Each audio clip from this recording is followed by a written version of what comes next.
Pour la 7e année consécutive, le Jet Raid se déroule en Grèce, très exactement dans l'archipel des Sporades. Un terrain de jeu magnifique pour ce rallye raid en jet de 5 jours où se mêlent aventure, vitesse, endurance et découverte. Comme en 2016, c'est la ville de Volos qui accueillait le départ de cette édition 2017.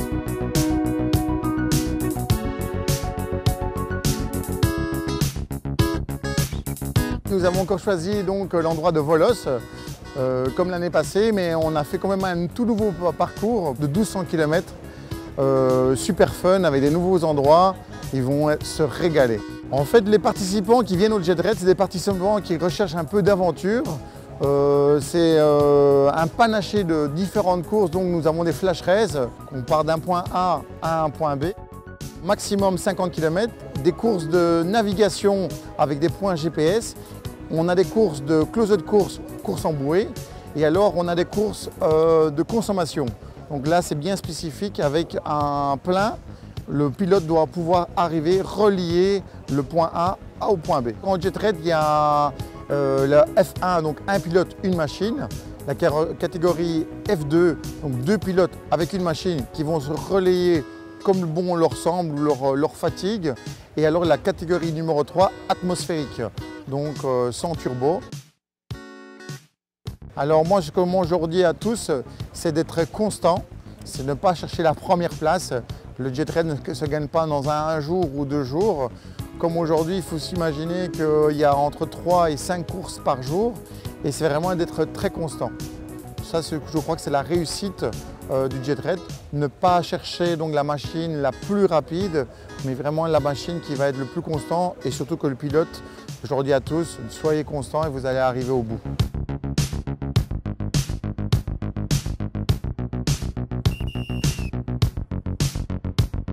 Nous allons parcourir environ 1200 km durant la semaine de course, avec, comme vous le savez, plusieurs épreuves et des points secrets à trouver. Cette année, la nouveauté, c'est un point fantôme à trouver que nous donnons seulement quelques heures avant le départ de l'étape. Cela peut être une difficulté pour certains pilotes. Nous débutons la course dans les meilleures conditions avec un grand nombre de pilotes. Ils sont rapides et nous espérons avoir une très belle semaine.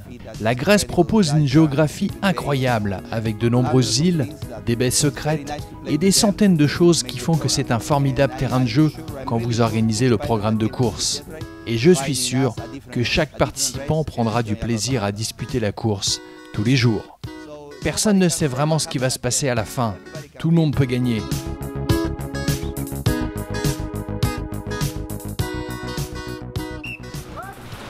Mais avant la première étape, moment de recueillement pour tous les pilotes et accompagnants, avec l'hommage rendu à Stéphane Breton, pilote français habitué du Jet Raid, disparu l'année dernière.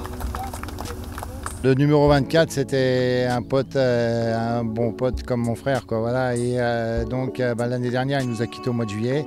Ce matin, j'ai versé ma larme, hein. Ça c'était inévitable. Et puis et puis bon, comme tout compétiteur comme il était, quoi, une fois qu'on est parti, on y va, on est là pour la gagne.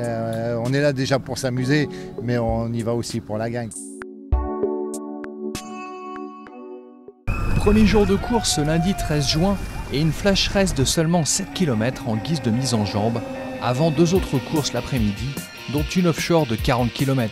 Plus de 25 pilotes sur la grille de départ, incluant les Français Alain Martin, vainqueur en 2016, et Jean-Bruno Pastorello, le pilote toulousain, désigné comme favori et leader du team Pastorello Compétition. Direction Agria, une petite ville située dans les environs de Volos.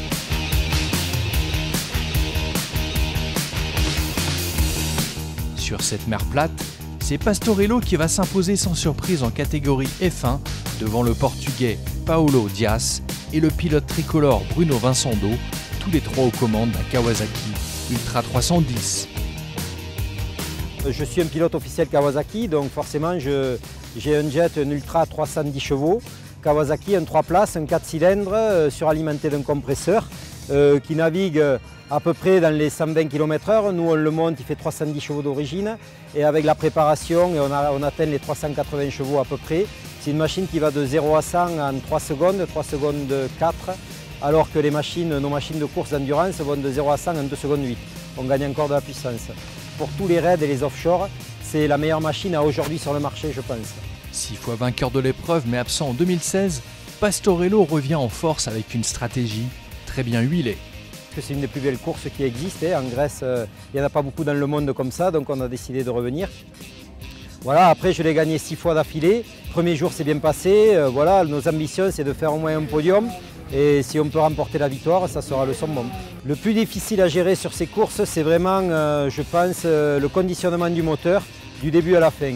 Il faut essayer de ne pas perdre de tour, de garder la même vitesse constante. Donc c'est très compliqué parce que les moteurs fatiguent. On fait plus de 1000 km, je crois qu'on fait 1200 ou 1300 km. Forcément, les moteurs fatiguent rapidement, les compresseurs fatiguent. Et donc il faut savoir le gérer de manière à ce qu'on puisse terminer les 2 derniers jours avec un moteur avec un gros potentiel pour ne pas perdre beaucoup de place. Face à lui, plusieurs solides concurrents à l'image du grec Akis Malouchos, qui dispose d'une solide expérience et surtout connaît les îles comme sa poche. Il pourrait monter sur le podium. Oui, vraiment, je suis très content que la course Acropolis Jet Raid se déroule pour la 7e année dans mon très beau pays, la Grèce. Et pour cette raison, arrivent chaque année de nombreux pilotes de toutes les nationalités pour participer à cette aventure.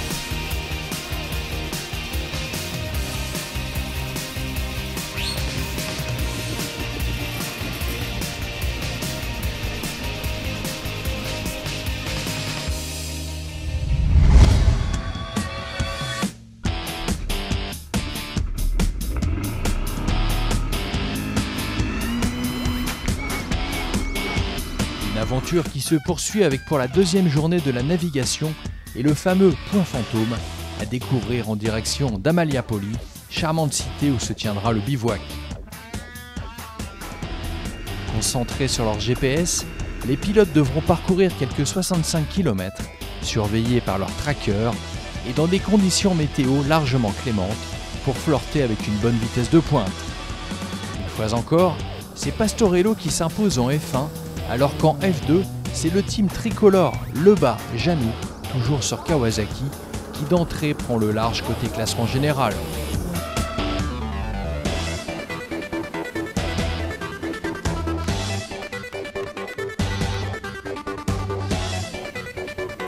Au programme de la journée également, une épreuve redoutée de consommation sans ravitaillement possible, avec 110 km.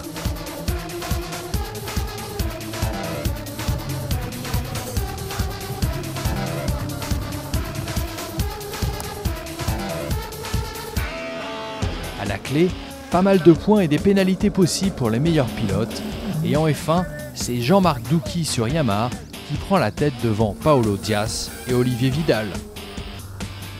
Une étape en tout cas de toute beauté qui emmènera les pilotes vers la plage de Licciano d'Ischia, petit paradis accessible seulement en bateau, avant de revenir sur Amaliapoli avec à la clé quelques surprises, niveau classement, explications.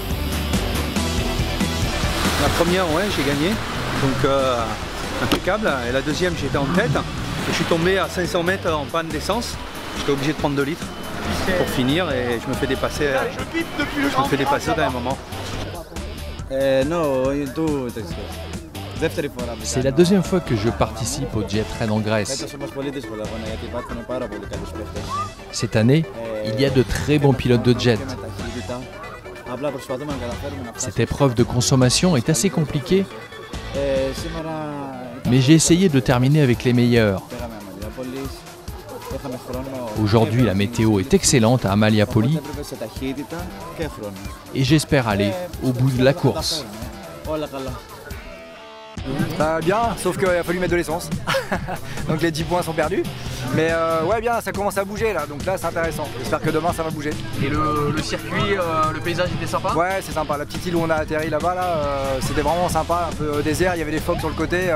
Là, ça commence à être vraiment bien au niveau du paysage. Et puis là, ça bouge un petit peu, donc plus ça va bouger, mieux ça va être.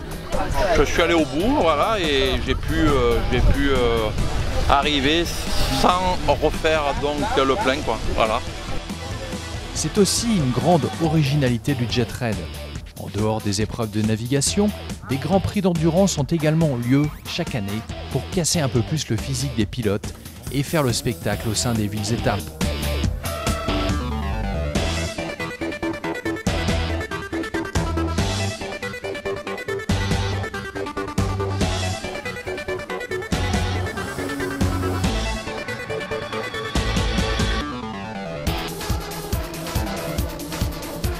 Départ en ligne, un circuit de bouée de plusieurs tours avec d'entrée une grosse frayeur pour l'organisation.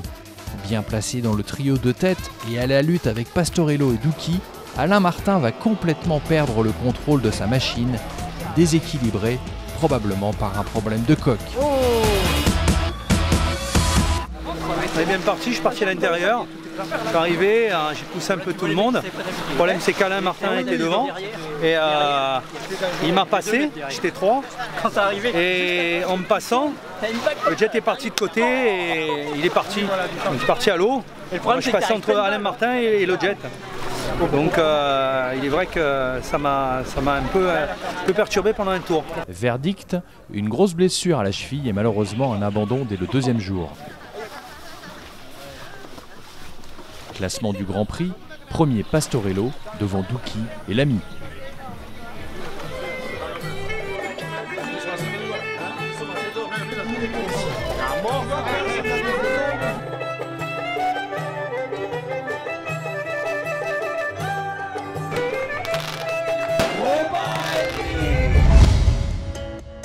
Après la fête, place au troisième jour.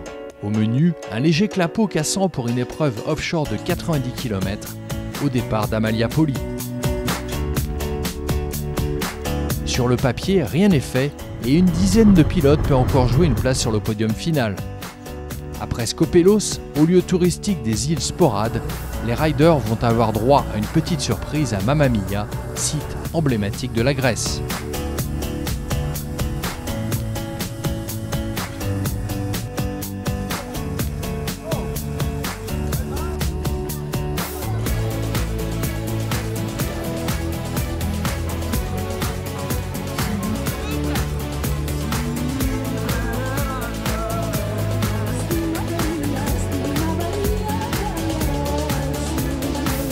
Pause méritée pour les pilotes, avant une ultime course en direction d'Hélios.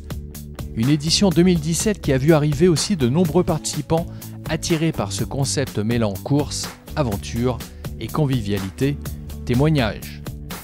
Ce matin, difficile parce qu'aucun point GPS, mon GPS ne fonctionnait pas, donc on a suivi le groupe. Mais le groupe m'a vite descendu à cause des petits soucis mécaniques.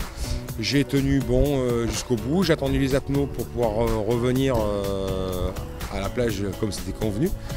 Et puis on a fait la route avec les apneaux tranquillement et puis ça s'est bien passé. Cet après-midi beaucoup mieux parce que le vent s'est levé, bonne petite vague bien sympa, on a fait un pas trop mauvais départ, beaucoup de gêne devant. Parce que les gens n'étaient pas, les pilotes n'étaient pas habitués. Ça fait 3 jours qu'on se tape quand même du plat et ça fait du bien. Donc là on a pris quand même pas mal de vagues. On a fini 6e, c'était très très sympa. Bonnes conditions, super. Et là on attend la dernière manche de la journée.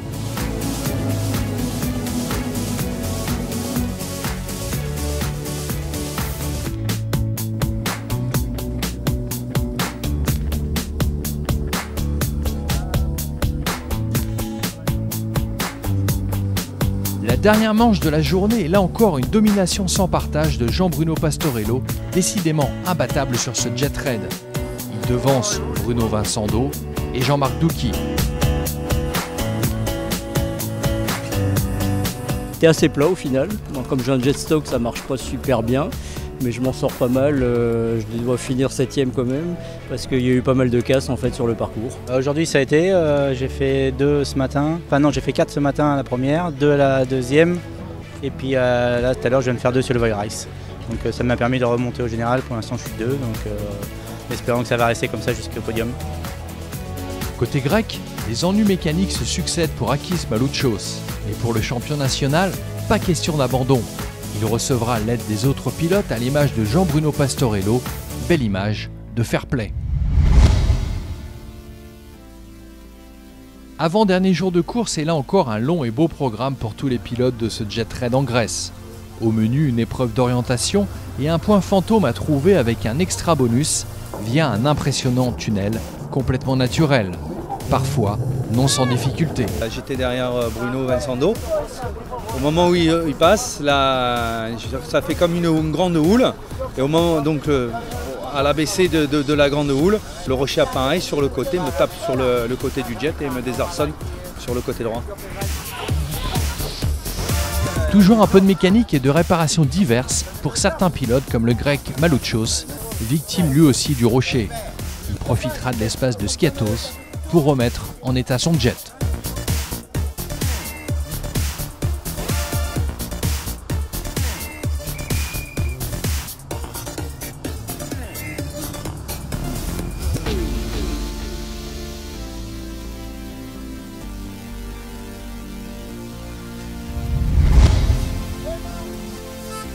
Cette ultime journée de compétition nous ramène au paddock de Volos avec une navigation de 90 km et un départ toutes les 2 minutes façon rallye raid, suivi de près par les trackers de l'organisation.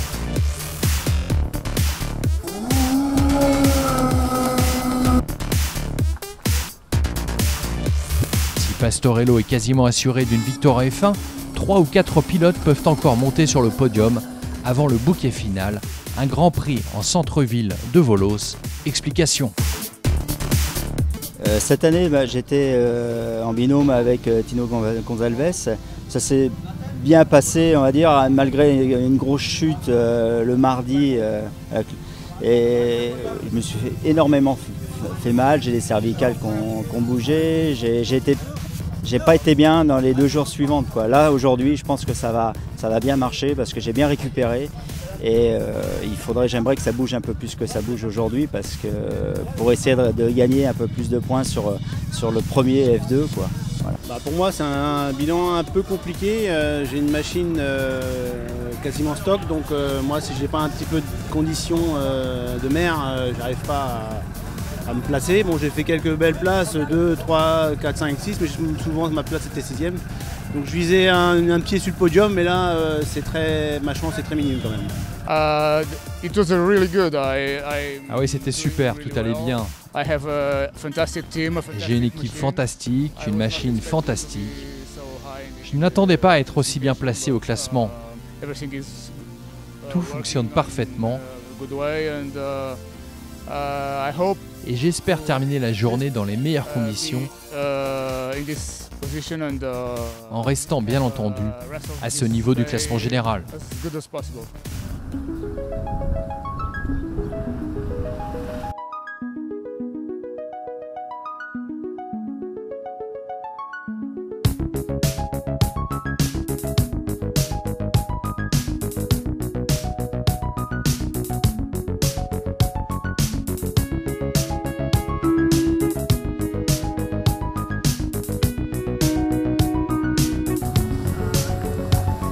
Dans ce dernier Grand Prix du Jet Raid, Jean-Bruno Pastorello va une nouvelle fois dominer les débats et signer une très belle victoire en F1. Il remporte pour la 7e fois le Jet Raid en Grèce. Je suis content parce qu'on amène les 3 machines au bout, sans aucun problème mécanique, dont le team a fait un boulot énorme. Il fallait venir, on a eu beaucoup de courses avant cette épreuve, donc avant ce Jet Raid, donc on avait un peu peur, mais voilà, on amène tout au bout. Les pilotes sont super contents, le team a fait un boulot terrible.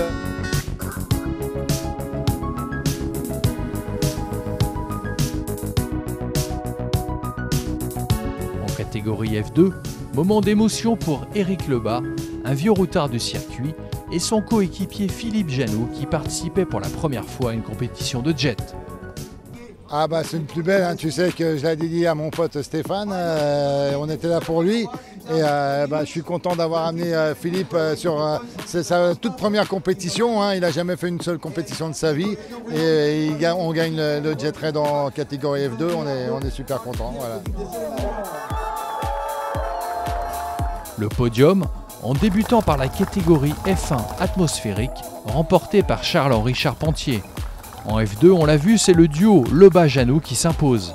Enfin, victoire totale en F1 pour Pastorello et son team, décidément imbattable, après 1200 km de vitesse, d'endurance, de découverte et de souvenirs.